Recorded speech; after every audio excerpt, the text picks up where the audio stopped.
મહાપર્વનું આજે સહુએ અંતરથી સ્વાગત કરીએ, વેર ઝેરને દૂર કરીને ઈચ્છામી દુઃખડમ દઈએ.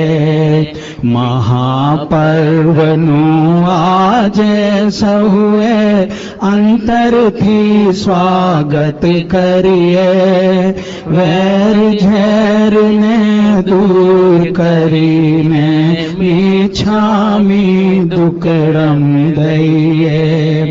વીર પ્રભુનું જીવન જોજો, રાખી છે કેવી સમતા, રાખી છે કેવી સમતા. સંગમ જેવા શત્રુ પર રાખી છે કેવી કરુણા. વારસદારો વીરના થઈને વેર ઝેરમાં ખારમીએ, વેર ઝેરને દૂર કરીને ઈચ્છામી દુઃખડમ દઈએ. મહાપર્વનું આજે સૌએ અંતરથી સ્વાગત કરીએ, વેર ઝેરને દૂર કરીને ઈચ્છામી દુઃખડમ દઈએ. વેર ઝેરને દૂર કરીને ઈચ્છામી દુઃખડમ દઈએ. અનંત ઉપકારી ચરમ તીર્થપતિ શ્રમણ ભગવાન શ્રી મહાવીર સ્વામીના શાસનના પરમાર્થને પામેલા એવા શ્રી લક્ષ્મી સુરીશ્વરજી મહારાજ સાહેબ અષ્ટાંગિકાના વ્યાખ્યાનમાં પહેલે દિવસે 5 કર્તવ્યોની યાદી સૌ શ્રાવક શ્રાવિકાઓને આપી. ત્યારબાદ આગળ ફરી હજુ યાદ કરાવવા આપણને વાર્ષિક કર્તવ્યો યાદ કરાવે છે. ક્યારેય દેશવીરતી ગુણસ્થાનક ન હોય. થોડું ખોલીને સમજાવું. ભગવાન જ્યારે ઘરમાં હોય ત્યારે એમને ચોથું ગુણસ્થાનક, એટલે જે પેલો વાંદરો નીચે બેઠેલો છે ને એ કક્ષાનું હોય. અવિરત ભગવાન ઘરમાં એક પણ પચખાણ કરતા નથી, નૌકાશી પણ ના કરે, કશું ના કરે. સ્વયં જેને વૈરાગ્ય છે, આ તો બધા સાધન છે, અનાસક્તિ કેળવવા માટેના સાધનો છે. સ્વયં જેને આસક્તિ જ નથી એમને આવું કઈ બાહ્યની જરૂર હમણાં નથી.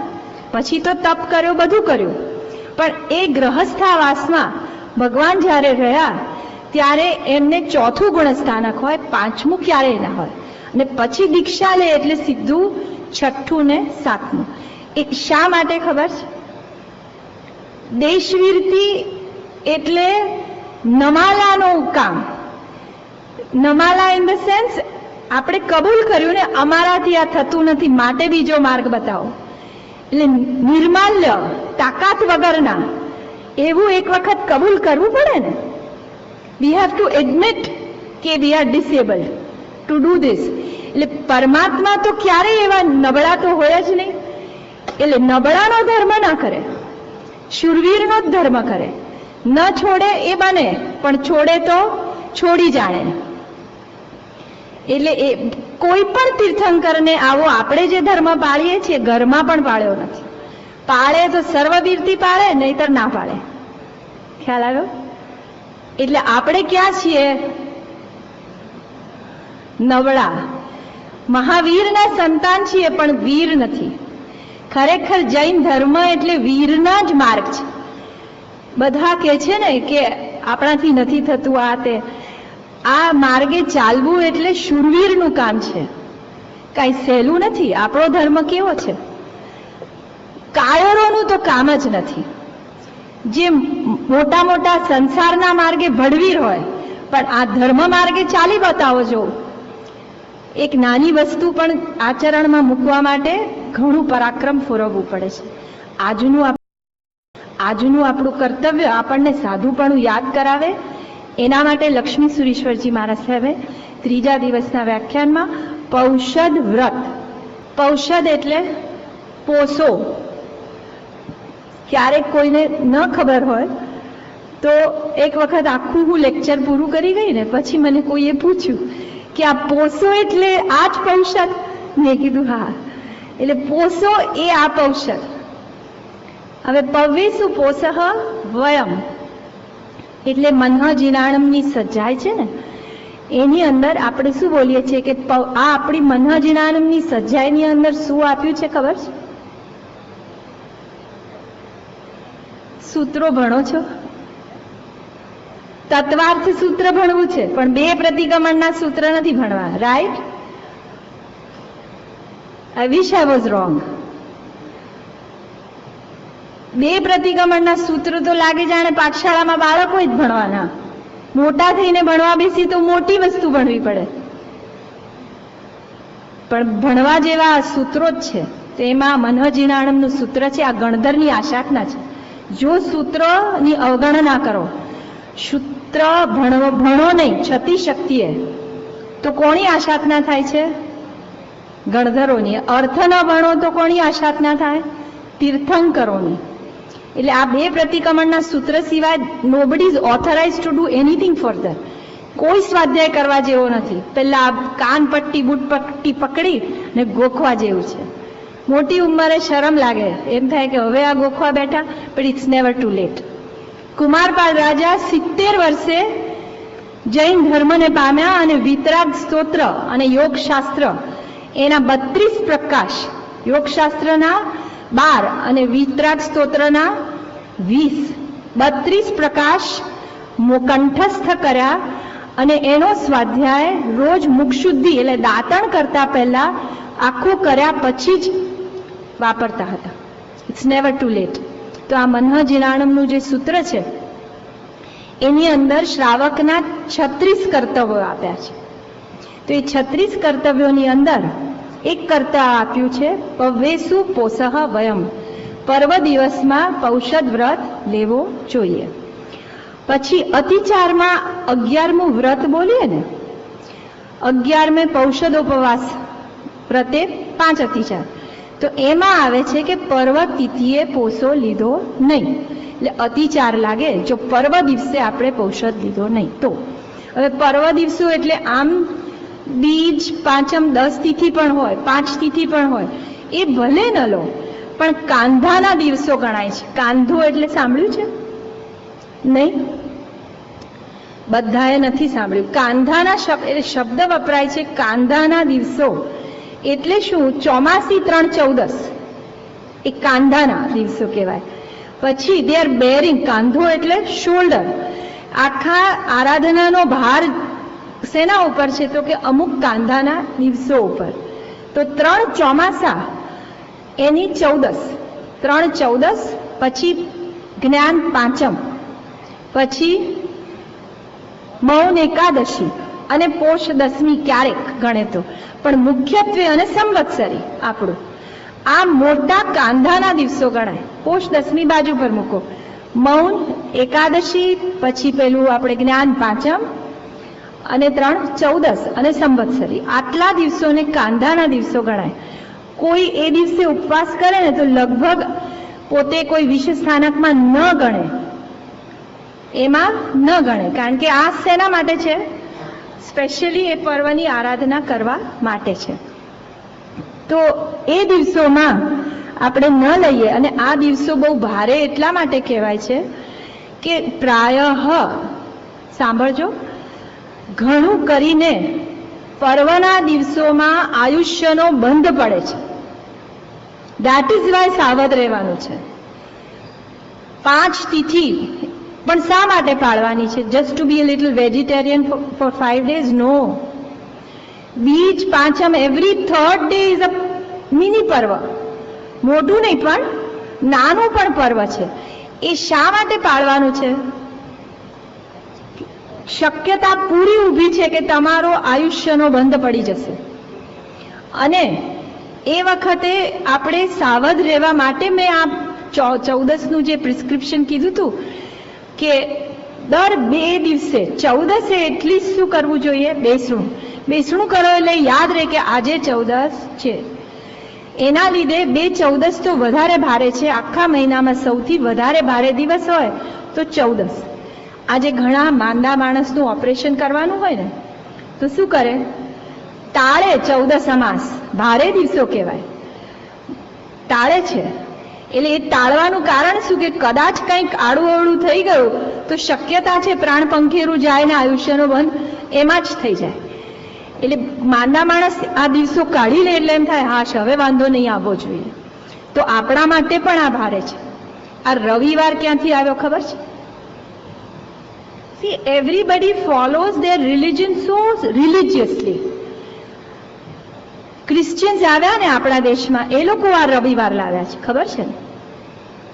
હા, રવિવાર is a holy day and not a holiday. Don't you know that?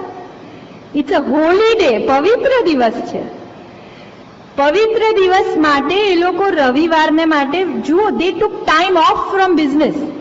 કે અઠવાડિયામાં 4 દિવસ નો બિઝનેસ, પણ શું કરવાનું? ચર્ચ જવાનું, એનું જે કંઈ કરવાનું ક્રિયા છે સાંભળે છે ને એ લોકો પણ, એ લોકોની પ્રિસ્ટની વ્યાખ્યાન સાંભળે છે, માસમાં જાય. તો ઓલ ધીસ એ લોકોએ પણ ટાઈમ ઓફ મંથમાં કેટલા દિવસ કર્યું? 4. જ્યુઝ પણ 4 અને જૈનોને 1 દિવસ નહીં.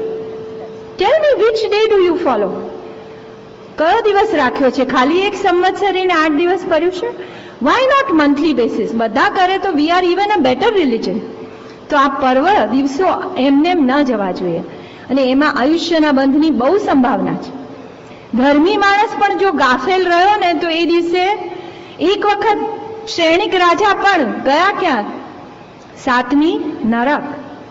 એટલે એ દિવસે ખૂબ સાવધ રહેવું, અને સાવધ માટે શું કરવું? મોઢું બંધ કરી દેવું.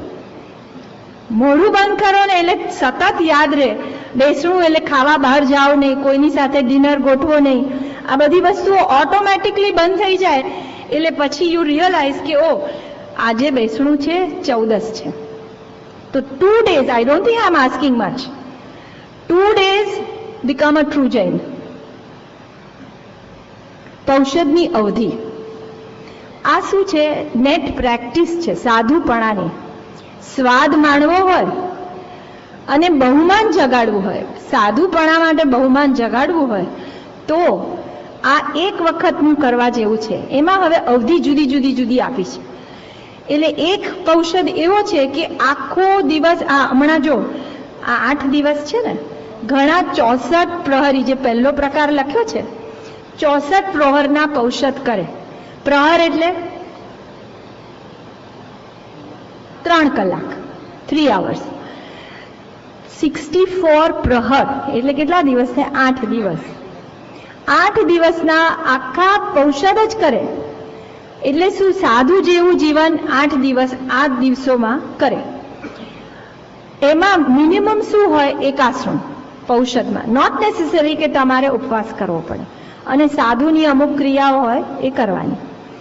હવે ચોઇસીસ પછી તમારે અહોરાત્રિ, એટલે સવારે લીધો અને બીજા દિવસે સવારે પાર્યો, એવો પણ થઈ શકે. ત્રીજો પ્રકાર છે દિવસનો જ, ખાલી સવારે લેવાનો, રાત્રે પારી લેવાનો. હવે આઈ વુડ સજેસ્ટ, તમને જો કોઈ વાર ટ્રાય કરવો હોય તો આ છેલ્લો ટ્રાય કરજો, અને એ બી 14. જેને ટ્રાય કરવો હોય એ આ છેલ્લો કરજો. સાંજે 4 કે બહુ તો તમે મોડામાં મોડા 5 વાગે પહોંચો, એક અડધો પોણો કલાક કે મેક્સિમમ કલાકની ક્રિયા કરાવે. અને 14નો દિવસ હોય તો તમને પ્રતિક્રમણ કરાવી લે. 6 વાગે સ્ટાર્ટ કરી દે, 5 થી 6માં. અને તમે બધા અમેરિકાથી આવેલા હો એટલે મારા સાહેબ તમને સારામાં સારી રીતે સમય કાઢીને સમજાવીને ક્રિયાઓ તમને ચોક્કસ કરાવે. અહીંથી ગયેલાને પ્રેરણા આપ્યા પછી એવી 2 વ્યક્તિ તો હું જાણું છું કે આવીને first thing after this session આવીને બોમ્બે કે મારે પૌષદ કરવો છે. એટલે સંજોગ વશાત એવો દિવસ પણ, કાંધાનો દિવસ પણ આવી ગયો હતો. સો દે ડીડ ઇટ. તો સાંજે લીધો, પ્રતિક્રમણ કરો, પછી તો 15 જ મિનિટની ક્રિયા કરાવે. એમાં તમારે તો કંઈ કરવાનું હોય નહીં, ખાલી સાંભળવાનું હોય. બહુ તો ઊભા કરે તો ઊભા થઈ જવાનું, એથી વિશેષ કંઈ કરાવે નહીં. પછી સૂઈ જવાનું. સવારના ઉઠીને પાછું પ્રતિક્રમણ ને બીજી અડધો પોણો કલાકની ક્રિયા. That's all. પણ એક વખત જમીન પર સૂઈ તો જુઓ. સંધારા પર સુવાનું હોય, ઓશિકું મળે નહીં. કઈ રીતે સુવાનું હોય ખબર છે બધાને? There is a typical way. Jain Shasana is great. It tells you how to sleep even. વામ કુક્ષી, ડાબી બાજુ સૂઈ જવાનું. બોલો, ask the doctors. કઈ બાજુ જમીને સૂઈ જવું જોઈએ ફોર ડિજેશન? ડાબી બાજુ. હવે પેલા સ્વરનાડી વાળા છે ને, સ્વરનાડીનું સાયન્સ છે ને, એ લોકો પણ શું કહે છે ખબર છે? કે પાચન શક્તિ માટે સૂર્યનાડી ચાલવી જોઈએ. Do you know that? સૂર્યનાડી ચાલે ત્યારે શરીરમાં પાચન શક્તિ થાય. હવે સૂર્યનાડીના વિજ્ઞાનનો નિયમ છે, ડાબી બાજુ સૂઈ જાવ ને એટલે જમણી બાજુની નાડી ચાલુ જ થઈ જાય. You know that? કોઈ પણ વખત જે નાડી ચાલુ કરવી હોય ને, આપણા હાથની વાત છે. હા હા, ખરેખર કહું છું. સફળ કાર્ય કરવું હોય તો ડાબી નાડી જ ચાલવી જોઈએ. ઘરની બહાર પગ મૂકો તો જે નાડી ચાલતી હોય એ પગ બહાર મૂકવાનો. અને સફળ કાર્ય થવું હોય તો ડાબું જ ચાલવું જોઈએ, એટલે ચંદ્રનાડી. ચંદ્રનાડી ચાલે, ડાબો પગ બહાર મૂકો ઘરની બહાર, એન્ડ સી વોટ હેપન્સ. અને ડાબા અને જમણાના કાર્યો જુદા છે, માટે આપણે પ્રતિક્રમણમાં ડાબો પગ ને જમણો પગ કરીએ છીએ. કોઈને લાગે આ ડાબો પગ ને ઘડીકમાં જમણો, બંનેના કાર્યો જુદા છે. આપણે પ્રી પ્રતિક્રમણ સેશન હોય તો એમાં વિશેષથી સમજાવશું. તો એમાં શું થાય? ડાબો પગ ઊંચો કરો એટલે પ્રેશર કઈ બાજુ આવે? જમણી બાજુ. જમણી બાજુ આવે એટલે કઈ નાડી શરૂ થઈ જાય? લેફ્ટ. એના નિયમ પ્રમાણે.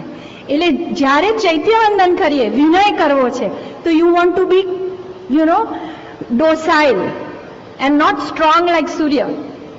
શું બનવું છે? નમ્ર, વિનમ્ર બનવું છે ને. ચૈત્યવંદનમાં નમ્રતાનો ભાવ લાવવો છે, એટલે ડાબી નાડી ચાલુ કરવાની. અને વંદિતતામાં જમણું, યુ વોન્ટ ટુ ફાઇટ. કર્મ સામે ફાઇટ કરવું છે, એટલે જમણો પગ ઊભો કરવાનો.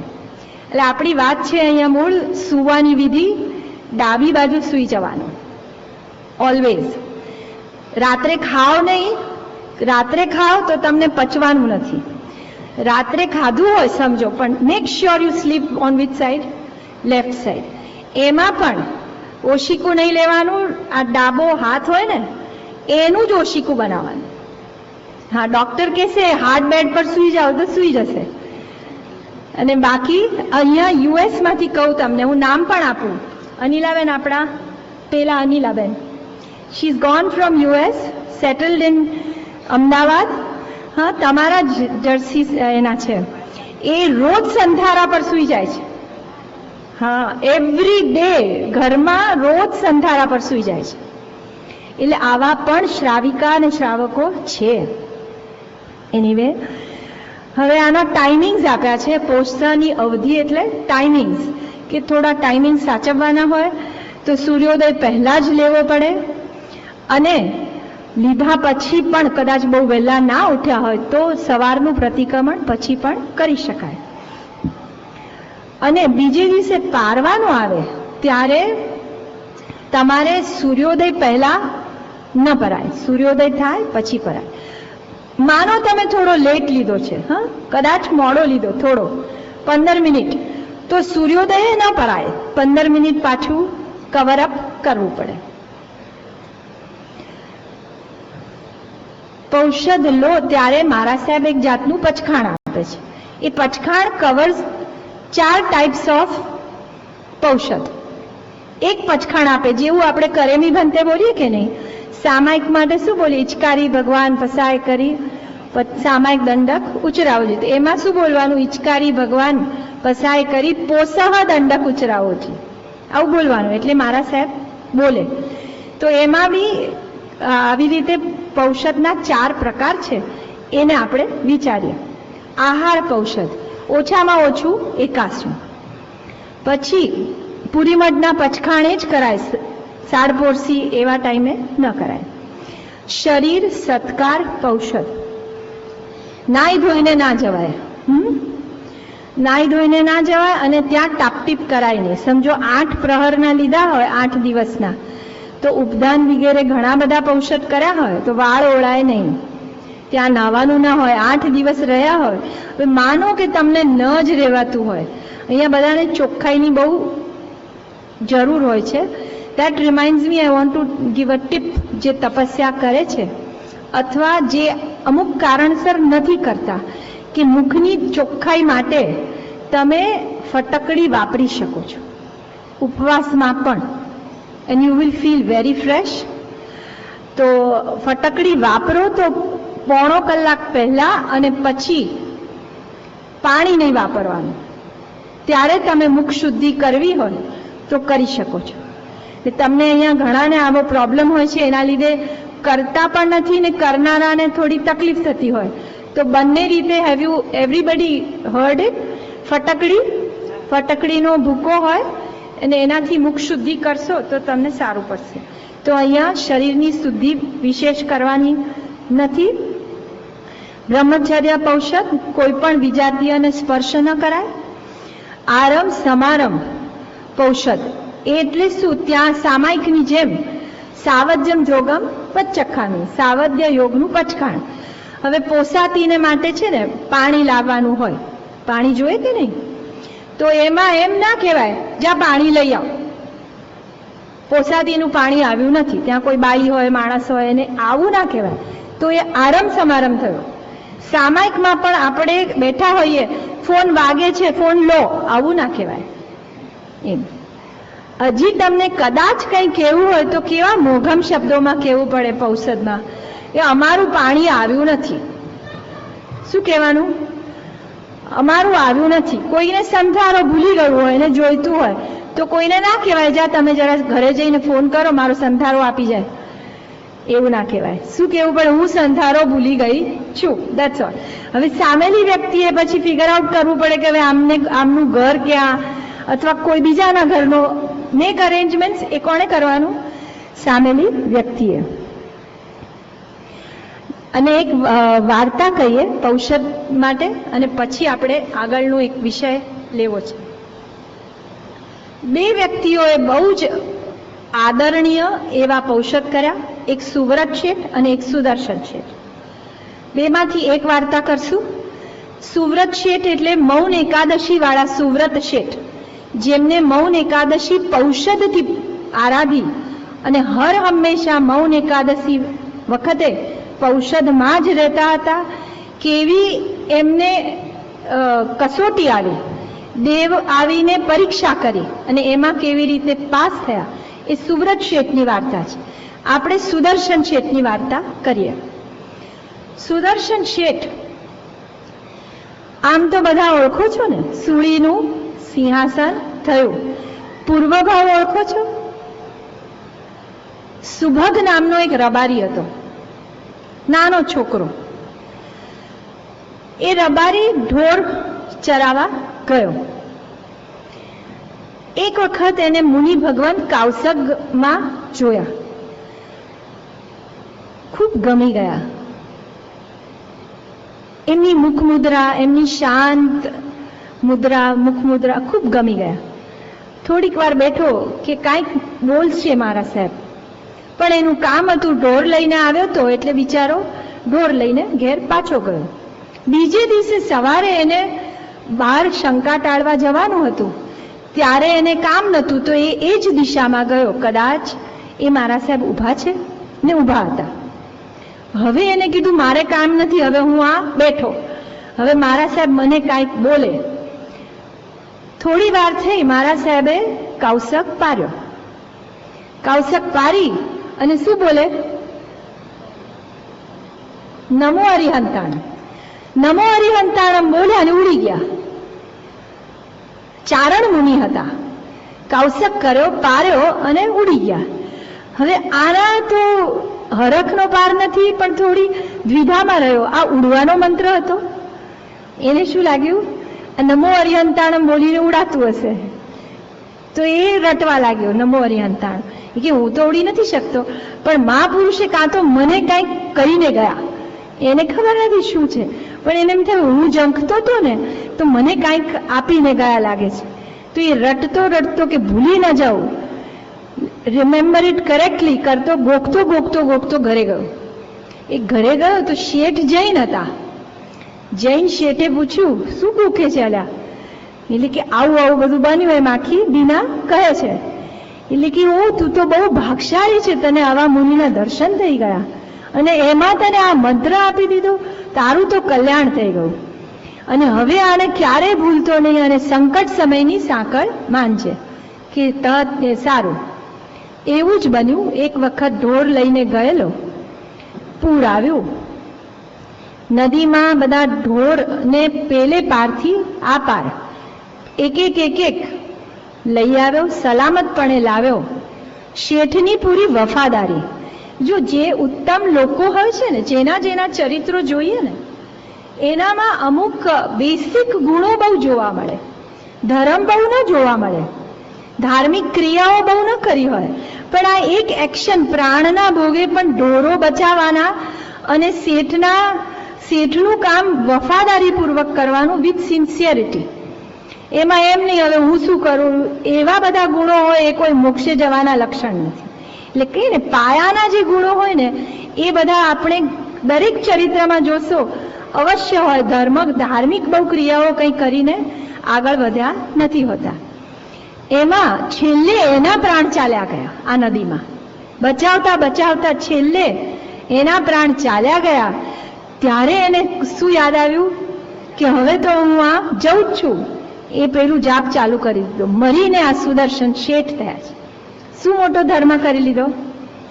આ નમસ્કાર મહામંત્ર એવો મોટો છે કે આવું એ ફળને પામ્યો.